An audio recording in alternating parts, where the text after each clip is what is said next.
Dr.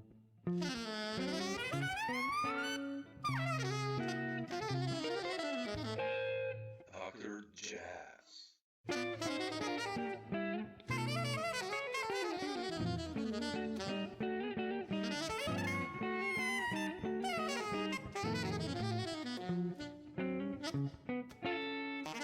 You're in Slovenia. I'm in Dr. Slovenia. Yeah, have you ever Yeah. played here or been here? Yeah, I did. Yeah, I played Really? in Ljubljana When was that? early in the 2000s, I think. Really? Oh Or, shit, yeah. I didn't know that. Yeah, it was with a kind of like a noise rock group of sorts, jazz rock group. Really? Yeah, Oh, yeah, we did some things there and then in Croatia and oh wow. somewhere else. Yeah, I played in the mountains, you know. And, it was an amazing, pleasurable tour. Yeah, That's we had a amazing. good time. We had a good time. We partied and yeah, Played yeah, some music, and that's played what some it. music. Yeah, that's what Yeah, it's all about, right? Ate good food. yeah, And, yeah, yeah. It was great. exactly. Yeah, Yeah. I think one night we stayed in a renovated jail. Oh yeah, yeah. Uh, In Ljubljana, you stayed in Celica. Yeah, yeah, it's like that was our last night there, I think. Yeah. yeah, When yeah. we came, we were staying somewhere else, and then when we came back to Ljubljana, they put us in the jail. Yeah. It was very interesting, yeah, to Yeah, say the least. it's a quite a cool place actually. Yeah, Uh, yeah, But it was well done. I mean, yeah, yeah, everything was, but there's always that thing about, well, yeah, there are no windows, yeah. Well, that yeah, kind of thing. but yeah. Yeah. I mean, it's sort of like one time I stayed in a bunker in Cologne, and where the walls are 6 feet thick of concrete, and you're in the basement and you sleep and you Oh hear nothing. my It's God. like you're like, oh Well, my God, it's sensory deprivation. It's if that was like the fun tour, I cannot even imagine what were the bad tours then. yeah, yeah. Well, that was different, a different group. It was Yeah, yeah, two different things. Yeah. yeah, Um, but yeah, that was different. Yeah. Yeah. yeah. I Oh, mean, I saw otherwise on Bandcamp, you're really active. You're putting out a lot of stuff. Also, oh, improvising on drums and stuff like that, and percussion, and oh, yeah, yeah. It's been my latest venture. Yeah, I love these Tune Cool yeah, I saw that. log drums Yeah, yeah, from interesting. Mexico, and so I've gotten a collection of them, and Ah, okay. I get another person to play with me, Ah, and okay. yeah, and it's very interesting. Yeah, I like it. It's unique. Yeah, Yeah, it's a cool sound. it's I like it. it's different. It's just different. Yeah, it's Yeah, something to change the pace from everything else. Yeah, yeah. yeah. I have some stuff on Bandcamp and not a lot. I used to do release a lot on CD Baby, Yeah. and then I don't know what they did. They stopped doing something. They still will handle your business, but Yeah, yeah. they don't. But they ship it all out to 50 different streaming services, and you get a little thing once a month, or you can look up, who's listening where and that kind of stuff. And, Yes. yeah, Apple Music is another one. Well, they work with Apple Music. Yeah, yeah. Yeah. Yeah, yeah. So it's like, yeah, I mean, it's just, and then, predating all the streaming, it was just basically record stores Exactly. I and love that actually. yeah, CD distribution, LP distribution online or in stores. And Yeah. yeah, it was nice. There's a few places that still do it. In New York, there's one diehard um, downtown music Oh yeah, I love gallery. that. Yeah, yeah. I mean, Yeah, he's still, Lee is still going, right? yeah, it's like a huge collection of Yeah, stuff. yeah. It's I mean, amazing. that Yeah, guy's got like everybody, yeah. It's it's a cool but place. and people come there and it's a little place below the sidewalk in Chinatown. Yeah. But it's nice. Yeah, people come and play there. And yeah, Bruce has been doing, yeah, that's been his thing for the last 30 years, I Yeah, guess, or exactly. something. He's been in other places, but yeah, and configurations, but yeah, he's still doing it. Yeah, it's changed a lot, the industry. I mean, Mm, it's really, I don't know, for better or for worse. In one way, it's, this Bandcamp and all that makes it easier to, yeah, put the music out there, but still, like, in a way, it's also worse because it's so much, so you cannot, it's it's overwhelming. how to Yeah, reach I don't. people and stuff like that, and it's like, Yeah, uh, yeah. I mean, there used to be larger commercial record stores that carried the music, yeah, and then they just suddenly disappeared one day, yeah, and then you don't have them, and um, yeah. there's a few left. I mean, I think San Francisco's got one or two Oh, that are well, still functioning. Um, but yeah, I mean, in terms of like to have a variety of improvised music and free jazz, yeah, it's like it's pretty limited these days. yeah, You yeah. know, and and really, it's hard to sell CDs anyways. And you have to get a CD player, which is The younger guys don't have that anymore. Yeah, yeah, the computers don't have it. exactly. You get Yeah, you get a laptop, you have to buy a CD player. yeah, And yeah, people go, well, I'll just download it, yeah. And so, the only problem with all of that is most of it is pretty free. I mean, free in the sense that it just, you don't have to really pay anything for It's almost like a listening. hobby. It sounds almost like a hobby many times when I speak to musicians nowadays. Yeah, This album, it's yeah, just for us for documenting what we are doing at a certain stage, and sure. Well, it, it, it's nice to have a copy, a it physical is. Oh, I copy. love that. I still love Yeah, CDs. I mean, yeah. I and have a ton of them. yeah, yeah, me too. My wife is Boxes, always like, oh, boxes. really? Yeah. Yeah. Well, I mean, and it's changed a lot the last, since the 90s when you had to make 1,000, and now you don't have to make 1,000, Oh, which hundreds is maybe. which is sort of provided for more space in your closet and in your Yeah, your studio. exactly. I completely agree. Yeah. Uh, I always do these discounts, on social media, like just Uh, just to get rid of the old CDs. I have like 4,000 CDs yeah, in the yeah. basement, and my wife is always like, "Oh, come on, Just give them away. Yeah. let's." And I'm like almost like giving them away, like just Yeah. music that's Well, 20, 30 years old, or mhm. just Right. Then you have to carry them around. I mean, if you go traveling on yeah, yeah, tour, exactly, yeah. it's like that's extra weight, not as much as LPs, Oh yeah, LPs is crazy. Yeah, some Yeah. people And do it now actually. I'm kind of like, wow, LPs, that's just what I don't need.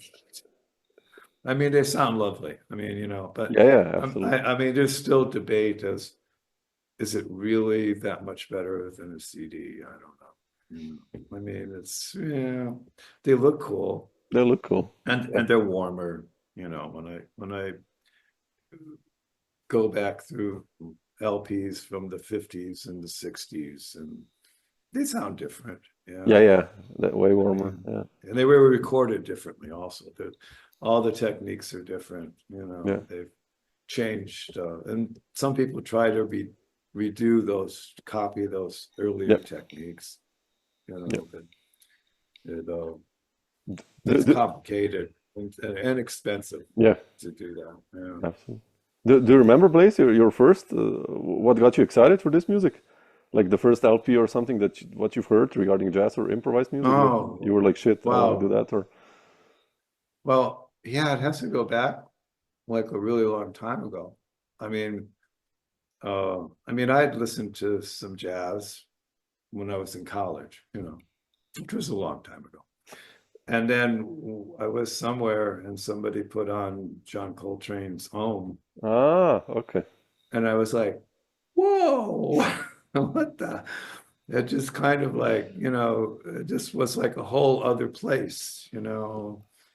Um, and from there, it was just checking out everybody else from that genre, hmm. Ornette Coleman,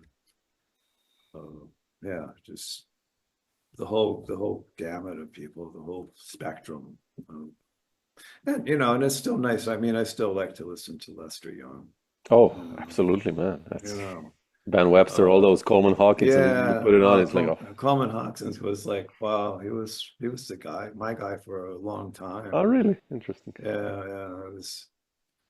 I had an LP of him playing in Germany somewhere. I forget. It was one side was him and the other side was Bud Powell, Mm.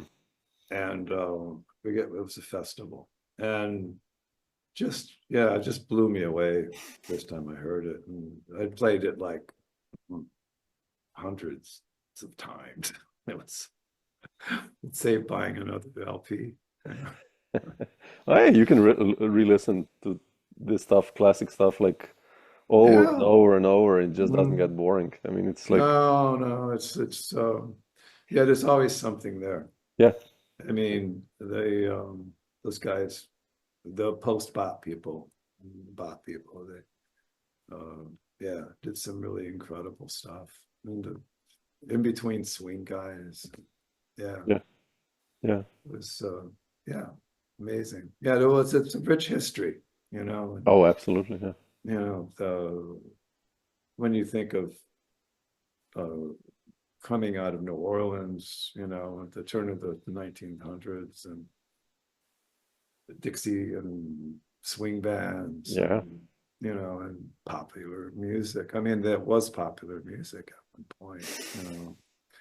I mean, and then things changed. Well, yeah, we had a couple of wars, and It's like, politics changed, and you people. summed it up like in 1 minute now. Yeah, well, I mean, there were, But it's true. It's absolutely yeah, true. Yeah, concern for human rights changed.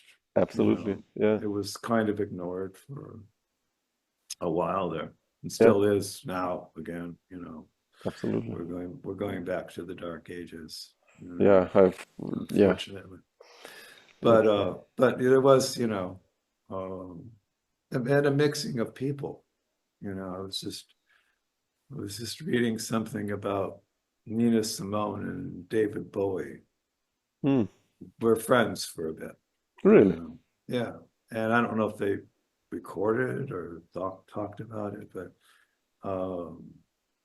yeah, they had a friendly relationship of some sort, Oh, and she was having issues, because it's a struggle, and I guess he was very affirming to her and mm, helped her get her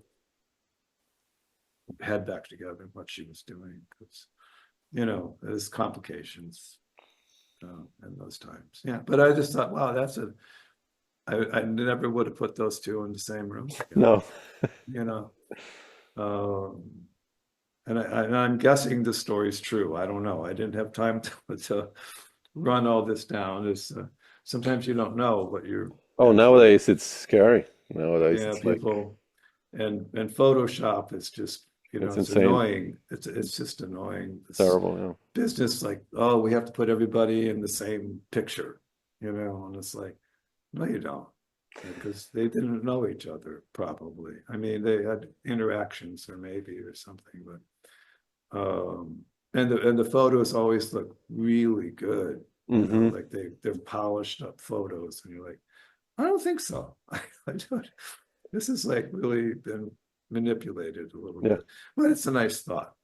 I mean, Yeah. it's nice to think of these people. I think they're cutouts from, when they put Monk and these other people Yeah, yeah, together, and you're like, yeah, I think I've seen that LP cover, where they took it from.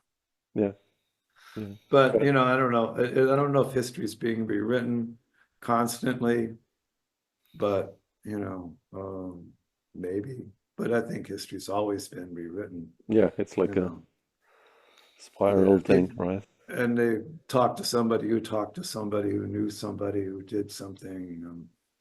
It's like there was this movie about Buddy Bolden. I don't know if they Mm, showed, and really? yeah, Wynton Marsalis had something to do with the music. Oh, wow. I have to check it out. Yeah, it didn't. It was kind of panned here. You know, it wasn't really, they didn't really catch on the way they had hoped that it would. But it was an interesting, because it hadn't really, it was about, yeah, I mean, he's the guy, supposedly one of the founders of jazz Yeah. in New Orleans. Never recorded, though. There's no recording of him. There was one Really made, interesting. Oh, I didn't know that. but someone threw it out, something like that. You know, a wax thing or something. But he influenced every trumpet player Yep. at that time that came by to check him out, you know. So he gets to be one of the founders of jazz trumpet. Overlooked. But yeah, but it was a struggle. I think he had many problems, and just dealing with the sociological things Yeah, of course. were apparent at the time, you know. But the people that followed him moved ahead, you know, like Louis Armstrong, you know, became this other phenomenon. Yeah, exactly. Yeah. And moved the music ahead and the people ahead. Yeah. You know. Absolutely. Yeah. So yeah. I wanted to ask you something like, I mean, I usually contact people by just going through my CD collection, and Okay. I was listening to Dialing Privileges the other day, you know, and I'm a guitarist, so I love okay. Don Minasi, you know, Yeah. he was such a such a special character and player, and I wanted to ask you, the only records I have you on, I mean, the first records I have you on are starting like mid 90s. Did you do stuff already before, like 80s and 70s, or what, or? Oh, I think they were in the 80s. It was more or less CD, I mean, cassette recordings. Ah, okay. But you were leading bands already in the 80s and 70s. Well, I don't know if I was leading bands. I was playing with Playing, people. yeah, okay. Yeah. Whoever was around. I mean, my history goes back through. I mean, it was, you know, like I'm originally from Detroit, and then moved to California for a while. And before I went to California, I played with some people and met people in Detroit who were very, you know, fine people. And just, you know, it was more just talking about stuff with people, discussing the music, the history, you know, hanging out, and then playing, going to California and playing in coffee shops and on the street, and then trying to figure out how to record, basically, on my own, you know, getting a mono recorder and being totally disappointed with the quality. And then moving back to Detroit, but that period was more, I went back to art school. Oh. And got a couple degrees in art. And then, but it kept playing. I mean, it was like playing was part of my life. You know, I was, you know, it was like every day I had to play. You know, whether I was playing with somebody or not, it just was, I had to do this. And then in Detroit, I ran music for dance and improvising with modern dancers. And then we had a little group, and we went and played some jazz festivals, and, local things, and clubs.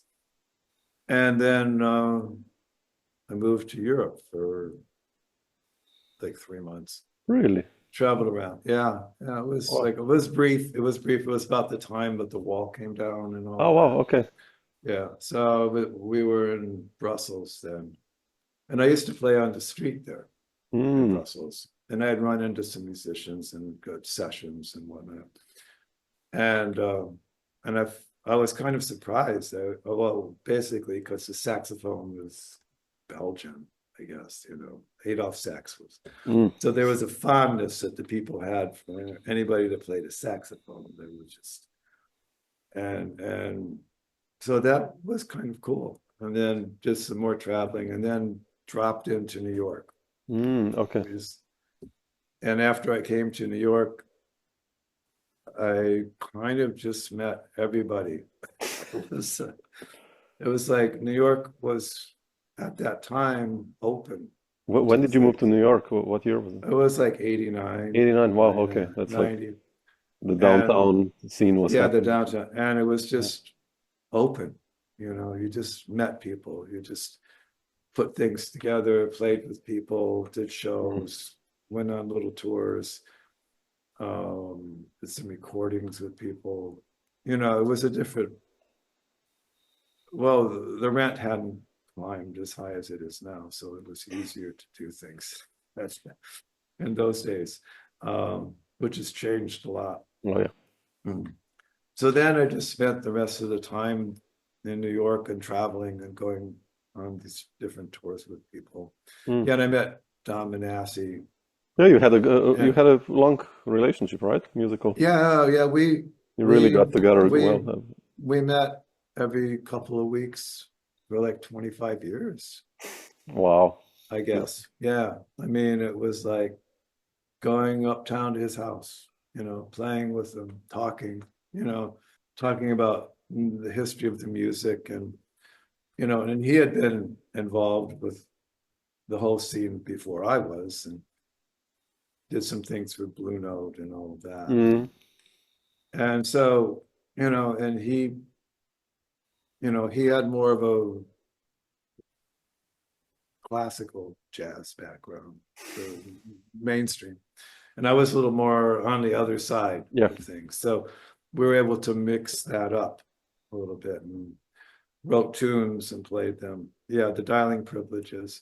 But there's been a couple other releases, and there was one that was released. I want to release them again, but there was one recording that we did but we recorded so much, and then it, the more you record, the less you release because you're still listening Yeah, to yeah. each thing. It's not like, oh, we'll record this and I'll see you in 6 months.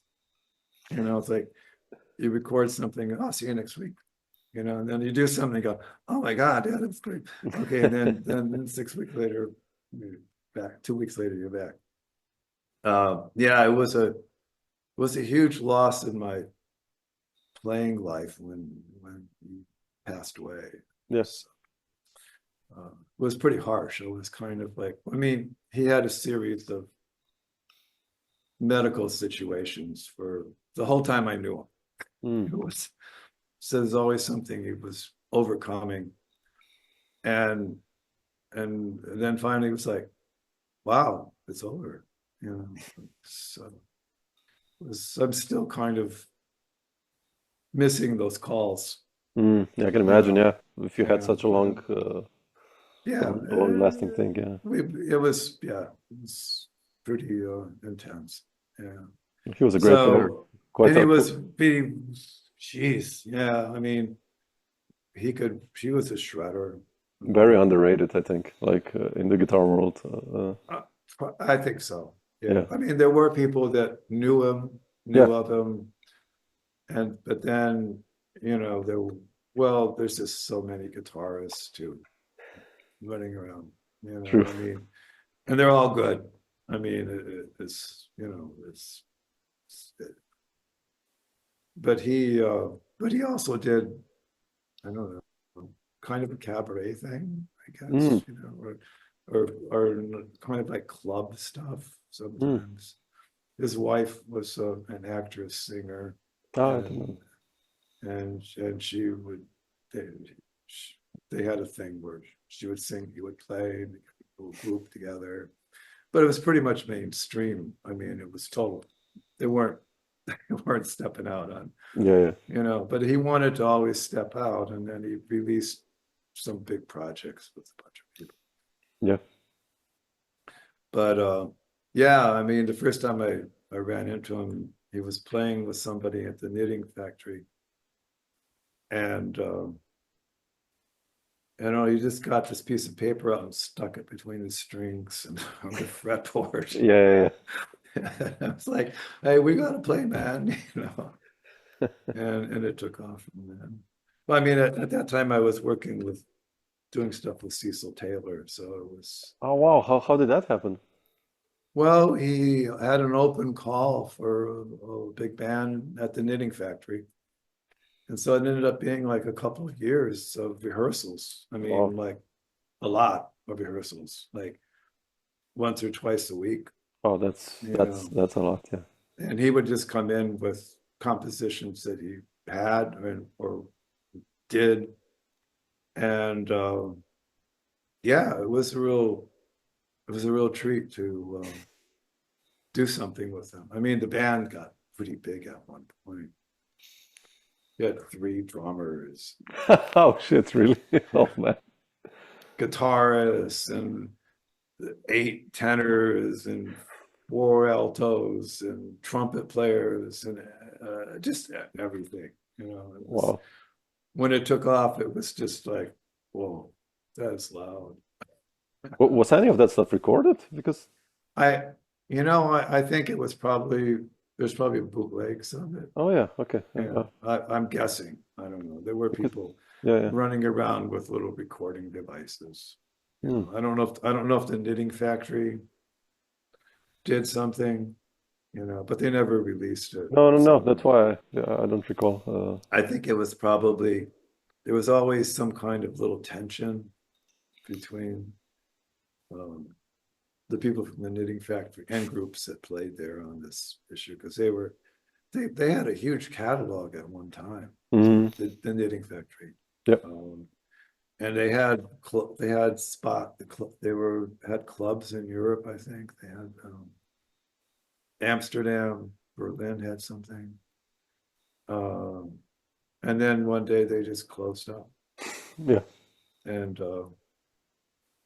then another label took over the label, and they just threw everything in the dumpster. It was criminal. I mean, people were hanging out trying to get their CDs because. And then the guy from the Knitting Factory opened a wine place, Oh wow. New York Wine or something, Ah, shit. and started booking stadium groups, like the Gypsy Kings or something. Okay, that's a nice change. Yeah. Yeah, and then there was still, I think there still is a Knitting Yeah, yeah, Factory yeah, in LA, and there's one in Brooklyn. yeah. And the one in Brooklyn does mostly indie rock, I guess. And the one in LA, I don't know. I played there with Dom one time. But there were like 2 sections. There was the big rock section, and then there was the smaller jazz section. Yeah. And it was a nice place. Mm. But I'm not sure they continued doing anything with experimental music or anything like that. When it comes down to money, it's like people go where money comes. Yeah, yeah, yeah. Yeah, but the original Knitting Factory was I mean, Oh at yeah, least what I hear from people, that like that was really the scene, right? There's so much music yeah, happened there in the they 90s. I mean, they had they started on Houston Street, yeah, and yeah, that's where it was a new era of music, really. yeah, Everybody played there. Things happened. It was a small place compared to what it was when they moved to the other place in Manhattan. And kind of fun. It was funky, yeah, and but yeah, that was that was the beginning of, from what I could surmise, of the free music, yeah, improvised music scene in New York. I mean, they had been doing it. There'd been the loft jazz, yeah, yeah, the 70s. Yeah, yeah, yeah, but that was really kind of, it was his own group of people.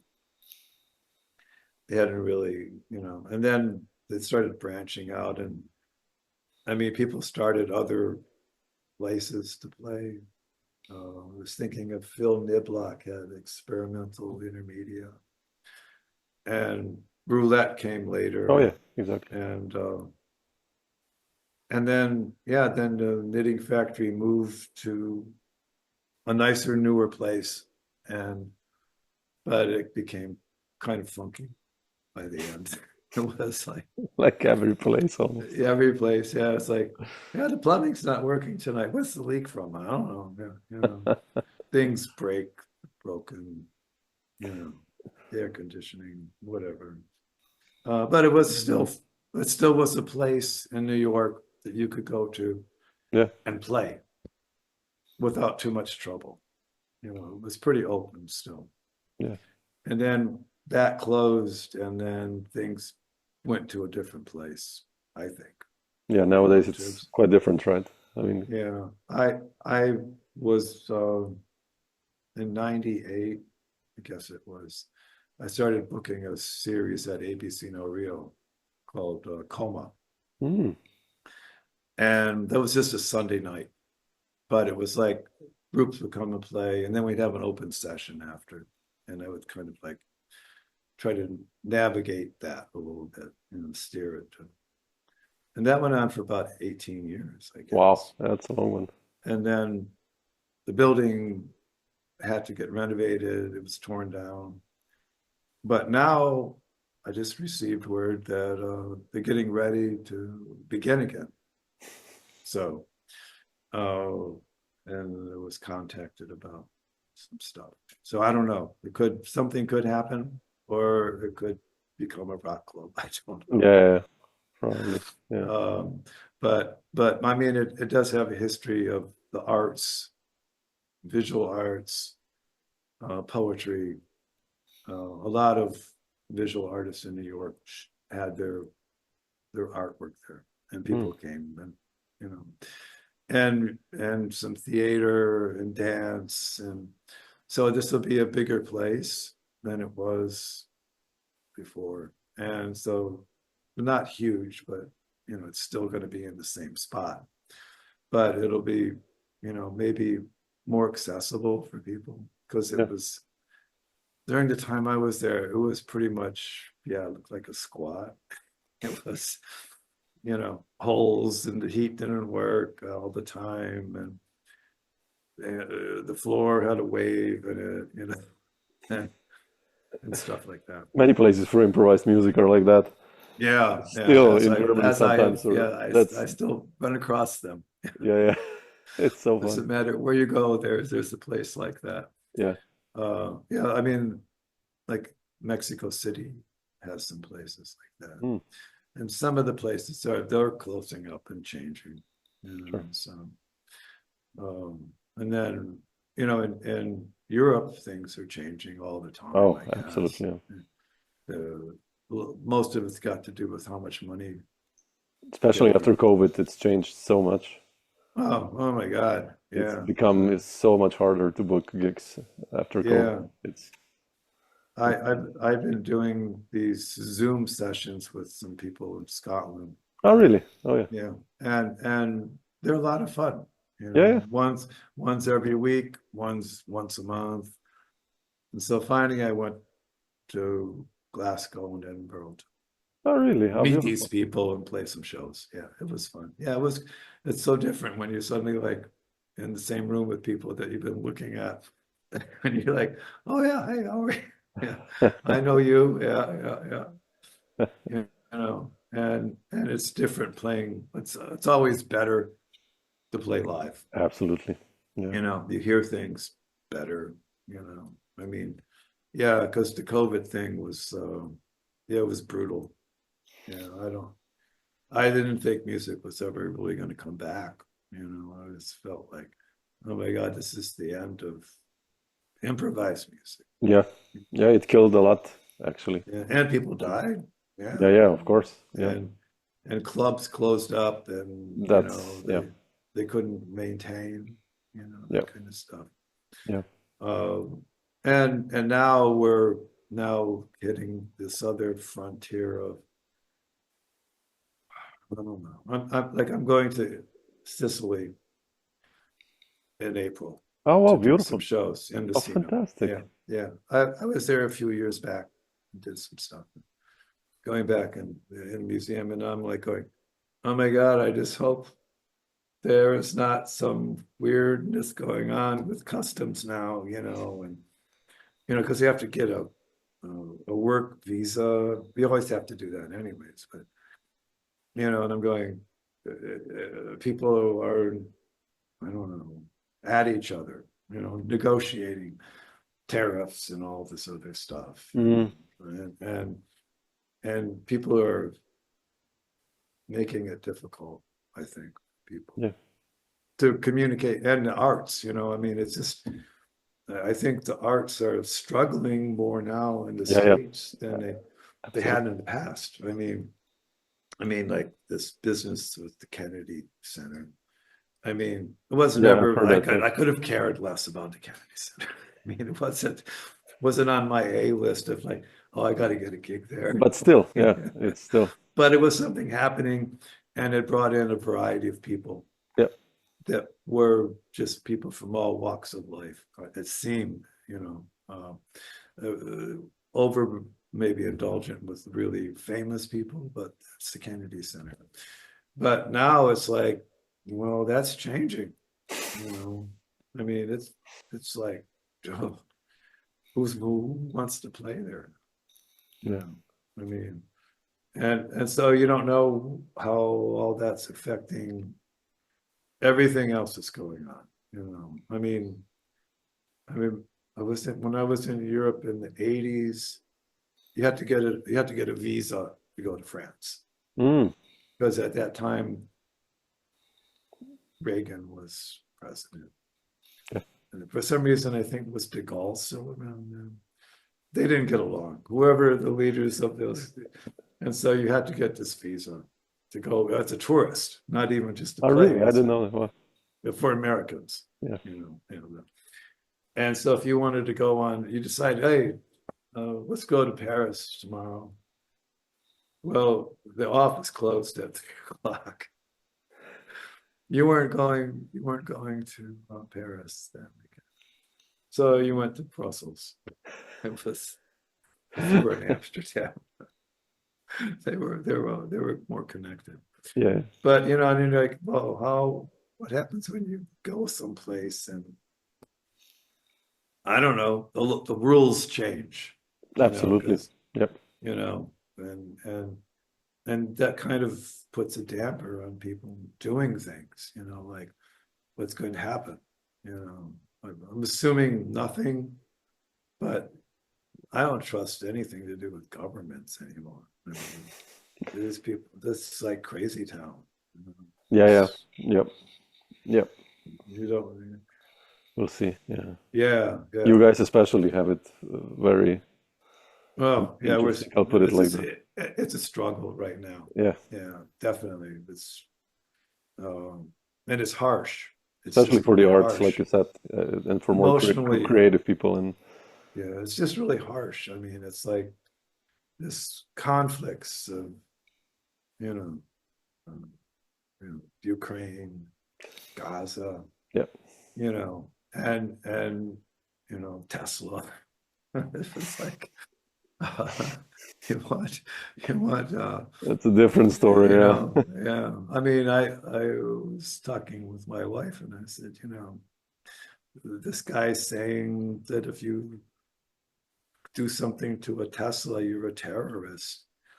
And I'm going, yeah, it's just like Palestine. You could get shot if you throw a rock, I mean, US citizens radicals could be in that situation. Mm. And that's the frightening part to me, that Yeah. it's coming to that. And yeah, but let's go on and talk about something else, more fun stuff. Yeah, yeah, I wanted to ask you about you as are you still playing gigs nowadays, or what are you up to Well, musically? I mean, lately. well, yeah, I most of it since COVID, it's been with the Zoom business. I was going to Mexico City, doing shows there. And I just, well, I had this issue when I told you about the trigeminal neuralgia, Yeah. and that had been building up for a few years. And so that kind of slowed me down, with what do I want to do? Where do I want to go? And then in New York, I don't know, where would I go? It's like things are so booked up because there's so few places. Yeah, exactly. And my schedule is pretty fluid, So it's a little more long range. So yeah, like Sicily or Scotland. I want to go to Germany early summer. Oh, beautiful. There's a drummer I know I've worked with there who's doing some stuff. So we're going to try to do that. Yeah.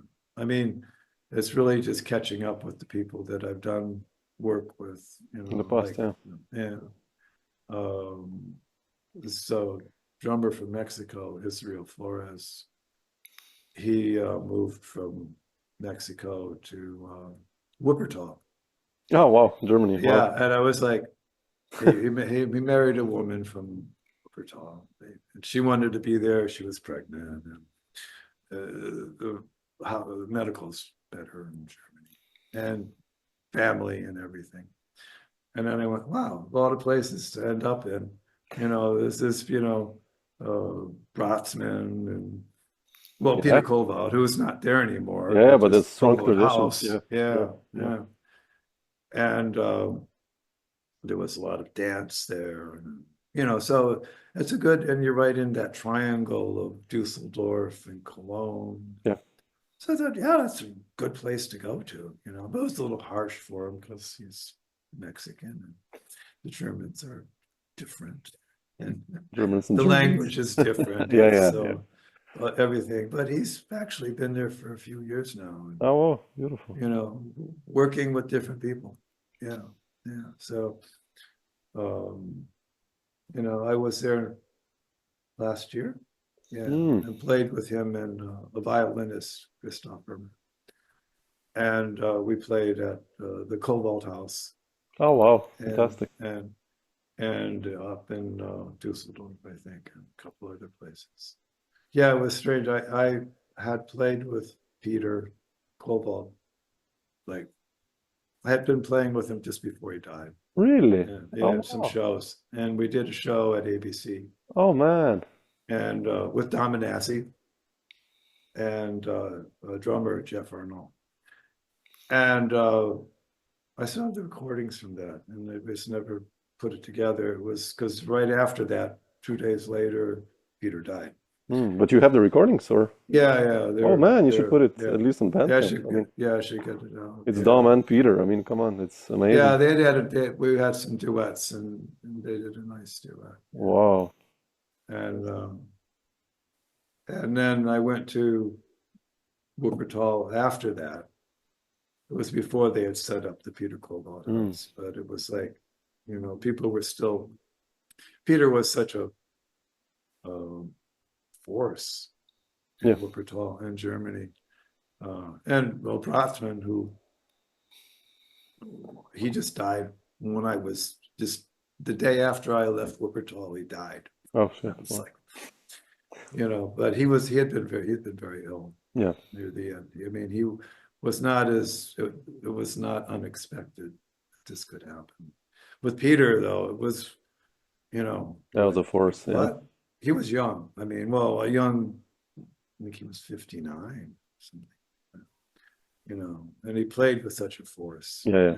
And they was traveling a lot. He was here one day, there the next day, buses, planes, back and forth. And it takes a toll on you, I mean, being a touring musician and moving all the time that's heavy. Can be exhausting. Yeah. I mean, I remember meeting Sonny Stitt at a club like a couple months before and because he was from Detroit, well north of Oh, yeah. Detroit. Yeah. And he was playing at this club. And in those days, it wasn't difficult to hang in a club for 3 sets. So my wife and I, yeah. And Sonny was just playing his ass off. He was sick, but cold or something. And he came over and sat down and talked because he would do that. He would just spot somebody in an audience and come and talk. And he said, "Are you a musician?" And I said, "No." I was like, I didn't really want to go there after watching him play because, I'm like, this guy is like, he is fucking amazing. Yeah. I mean, in that sense of somebody could call a tune, anything, and he would play it. Somebody was calling out from the doorway, play Bojangles, through 2 sets. Finally, he said, okay. He said, what key is that in? And they played it. Oh, wow. But I mean, he was pretty awesome. Yeah. I mean, and he was, came out of that tradition of hardcore bop guys. And, played with a ton of people. Yeah.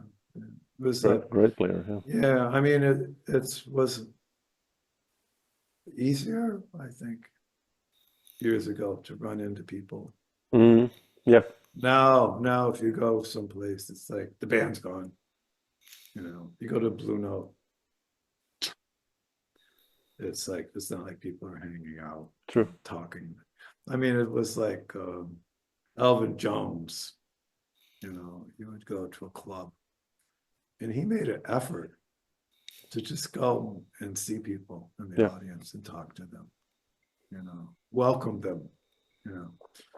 Which doesn't really happen a lot. People, they're gone. Back room. I'm out of here. Where's the next gig? Yeah, absolutely true. Yeah, but it's a different vibe. Different people too. I mean, Alvin was just, spiritually just an intense guy, I think. Yeah, absolutely. Amazing guy. Him and his wife. Yeah. I mean, when I went to, I used to work with a pianist. I don't know if you saw these recordings with Katsuyuki Hidekura. No. Japanese guy. Oh, I have to find it. Yeah, I released a thing on Cadence Jazz. Oh, okay. Oh, cool. From a tour I did with him and a couple of drummers, Raya Sakai as well. Anyways, I went there twice with Katz, and he was he was the guy that people would get the call to come and play with musicians. But he was very experimental, very free jazz oriented. And we did these shows around in central Japan. It was like amazing. Oh, sure. Yeah. And he was, he was just a great guy. And, he was like, and we would go to these clubs and there would be a picture of Elvin Jones on the wall in the middle of nowhere. I mean, this is like a club way out in the countryside of Japan and, a couple hours from anything. And there would be this poster of Elvin. He had played there. And I was like, wow. I'm used to going to places in the middle of nowhere and there's nobody like that walk through that door. But his wife was Japanese, so exactly. She had these connections, and they were spreading the word. Jazz world. Yeah. Interesting. But yeah, Katz is another one that's gone. You start to feel like, oh my God, who else? So many people, when you get to a certain age, I guess, people disappear. you know, oh, that person. Oh yeah, that person.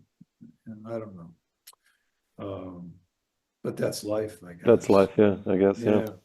But, you know, Marshall Allen is 100 years old, That's incredible. is Yeah. still playing, That's still incredible, yeah. doing it, still. What a monster player. I mean, I'm in awe of that guy. I mean, he just, amazing. Yeah. Incredible player. Yeah.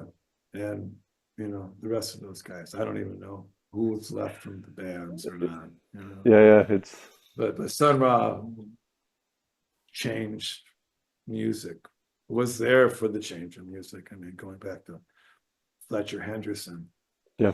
and doing the arranging for him and stuff, and coming up through the years. And, you know, had a recording. He split a gig in Coney Island with John Cage. Oh wow. I don't think they played together or sang or did anything, but they were on the same bill.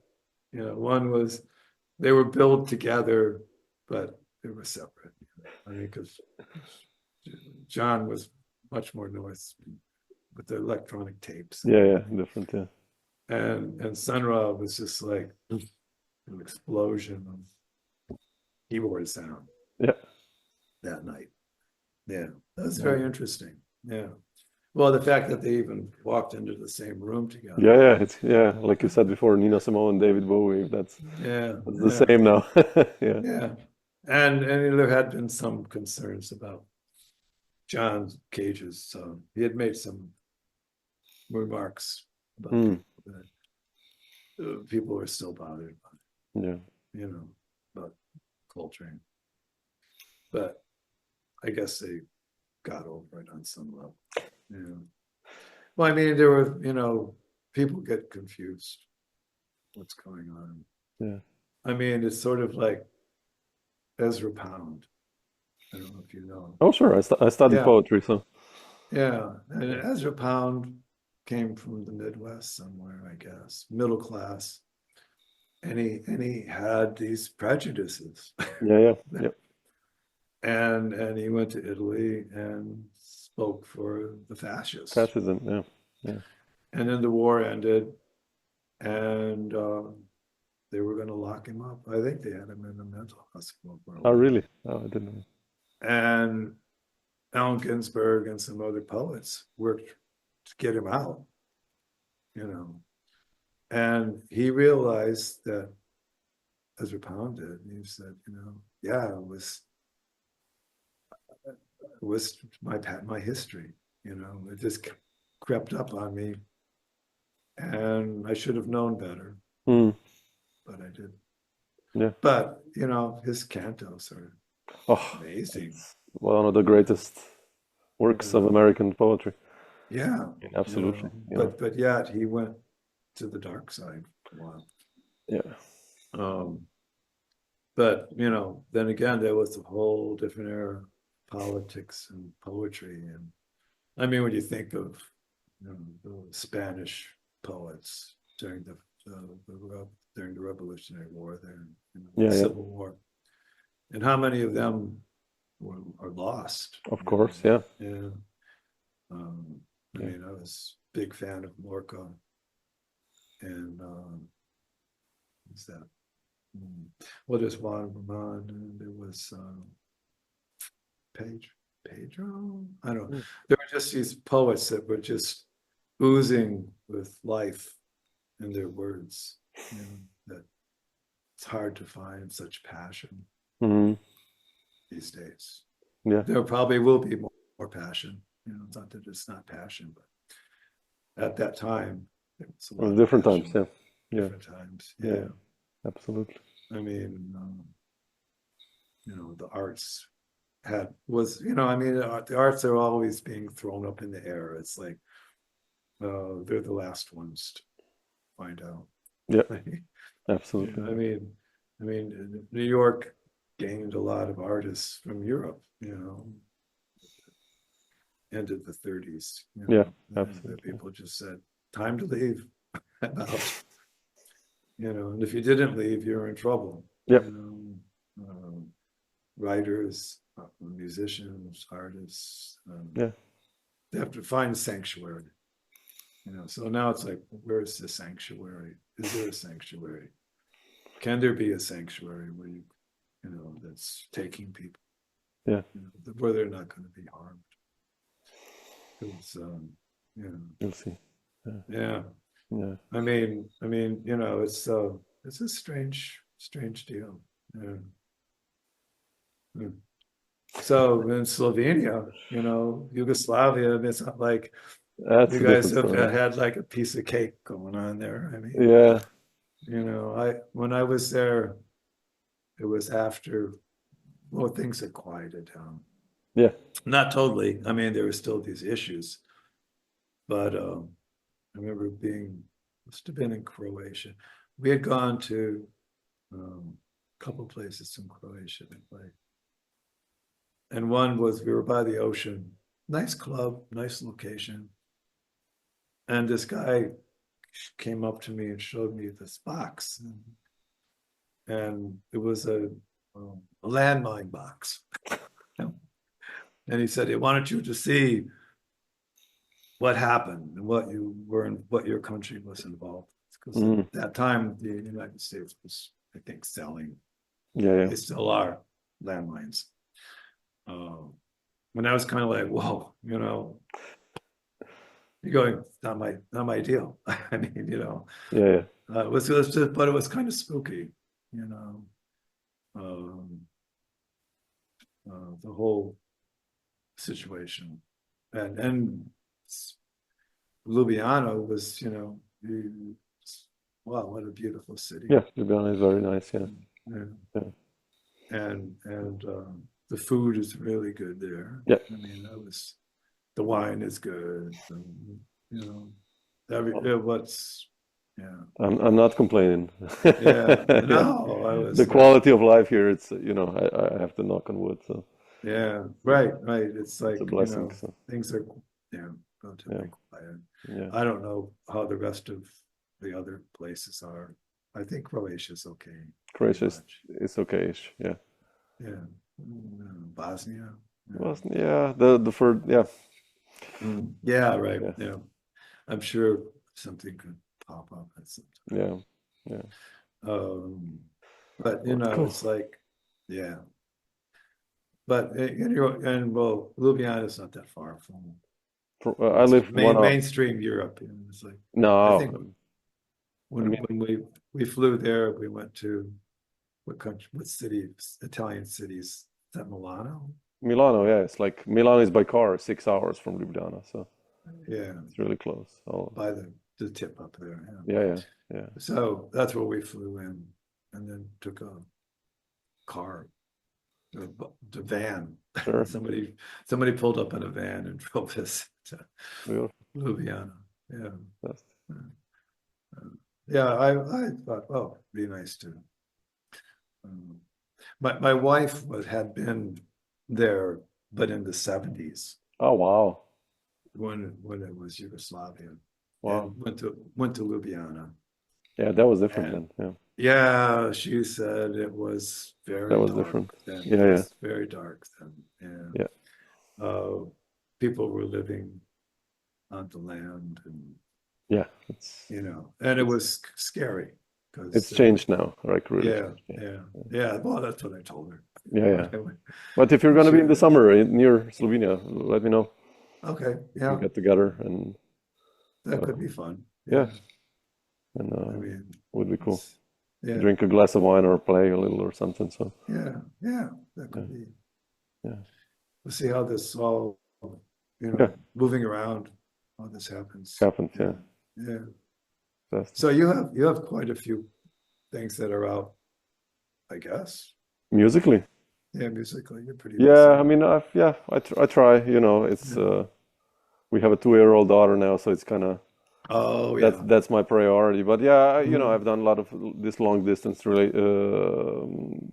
recordings as well with New York musicians, and which helps on traveling costs. I mean, it's not the same, but still. But I've been keeping busy. I mean, we should try one sometime. Yeah, absolutely. I've done like 10 of these at least. So Yeah, Yeah, yeah. absolutely.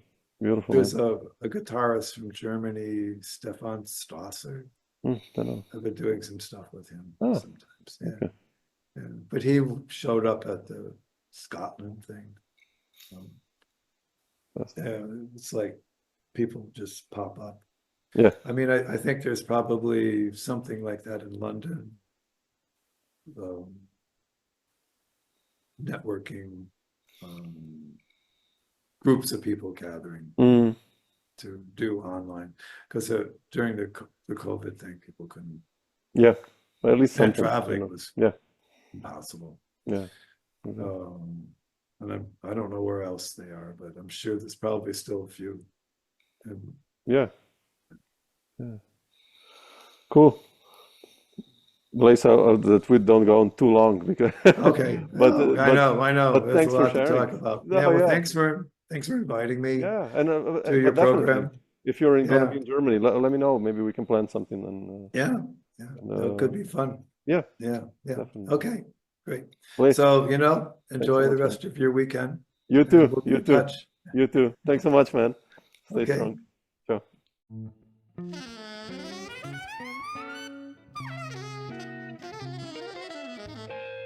Dr. Jazz.